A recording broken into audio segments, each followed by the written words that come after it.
21 থেকে 24 বছরের যে অভিজ্ঞতা মানে সার্ভিস লাইফে, তো স্যার গার্জেন কতটুকু কনসিয়াস তার বাচ্চা কাচ্চার বিষয়ে?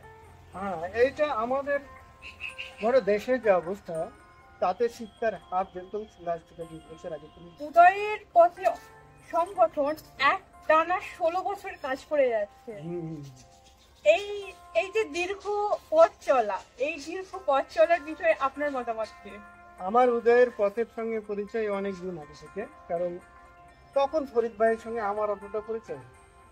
ফরিদের দাদার সঙ্গে, বাবার সঙ্গে, সবার সঙ্গে আমার পরিচয় আছে, কিন্তু স্যার, যার শুরু আছে তার তো শেষ আছে। 2008 সালে উদয়ের পথে যে সংগঠন, এটা একটা ফ্রি মেডিকেল ক্যাম্পের মাধ্যমে স্টার্ট হয়েছিল। তারপরে 2023 সালে গত বছর গরিব অসহায়দের জন্য একটা হাসপাতাল নির্মাণের জন্য একটা জমি কেনা হয়েছে। এই যে জমি কেনার পিছনে যে উদ্দেশ্য, সেটা হলো যে গরিব মানুষের জন্য একটা হসপিটাল নির্মাণ করা। আচ্ছা, এটার বিষয়ে আপনি কি বলবেন? হ্যাঁ, এটা খুব ভালো উদ্যোগ। হ্যাঁ,